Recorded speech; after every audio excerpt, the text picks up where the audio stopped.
This is Jason from Horrific Nightmares, and welcome to another Wild Eye Wednesday.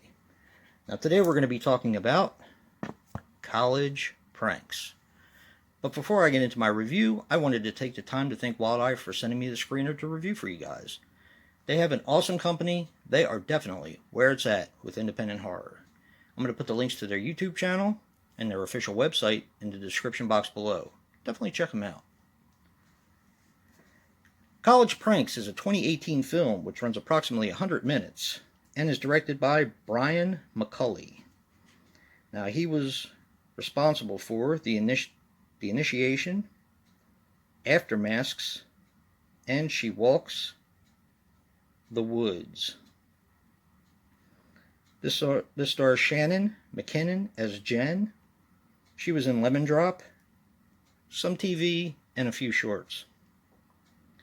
Kevin Durkash as Cameron. He was in Text, The Bondage, and some shorts.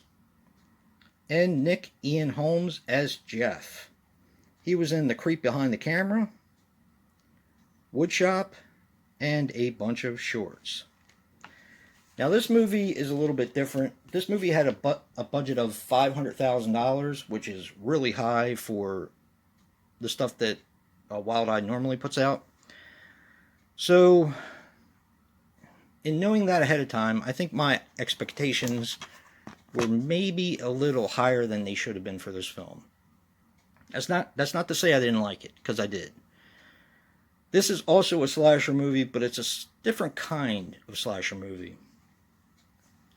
In the beginning, you have a fraternity that's pulling some college pranks on some of their people who are rushing that fraternity. It gets interrupted by an axe-wielding maniac in a black robe and a black mask, and he ends up killing the brothers and killing the rushes, or the people that are rushing for that fraternity. Then we fast forward 2 years later. They didn't say whether it was the same school, because I don't really think, if I remember correctly, that they refer to that incident. Oh, yes, they do. They call it the Hangman incident. They do.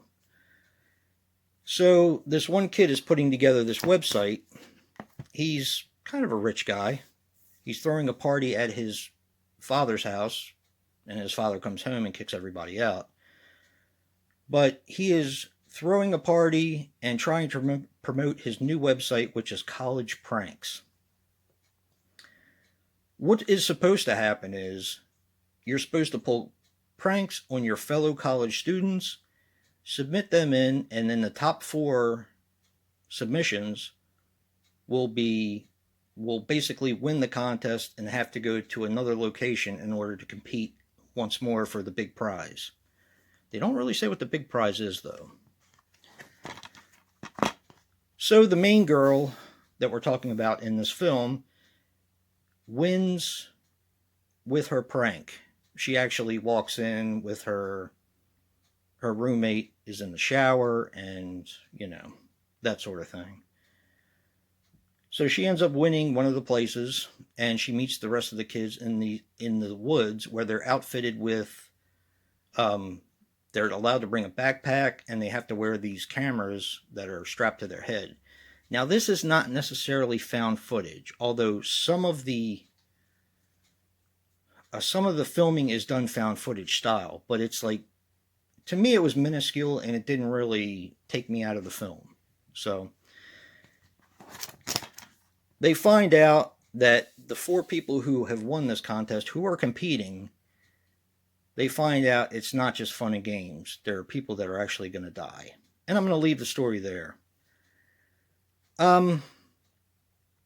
With the movie being 100 minutes long, I think they could have cut out at least 10, maybe 15 minutes easy, in my opinion.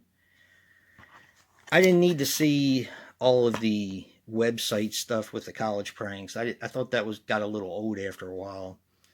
The party was kind of long, but the characters were actually likable for the most part. One thing that I will say, though, is that I did not guess the killer. I thought the killer was going to be somebody, and it actually was, I wasn't even close. So that's a good thing. It really kind of stumped me. But it has what I would call a giallo sort of explanation. And what that means is if you watch giallo films and you get to the end, you have an explanation that you would probably never guess the killer anyway. That's why it has to be explained for 5 minutes. So, kind of take that for what it's worth. The explanation, I would have never guessed who the killer was in the first place. So, yeah, because I'm pretty good at kind of guessing who the killer is with most of these films. But yeah, it's a solid film. It looks great. The acting is, in my opinion, above average. The blood and gore were okay. I could have done with a little bit more, but it was good for what it was. And I think they used the budget appropriately. They made it's a very well made film with really nice set pieces and really nice filming locations too. So, yeah, definitely check this one out. And another special thank you to Wild Eye. And if you like what you see and hear, hit that like button and subscribe. And until next time, peace.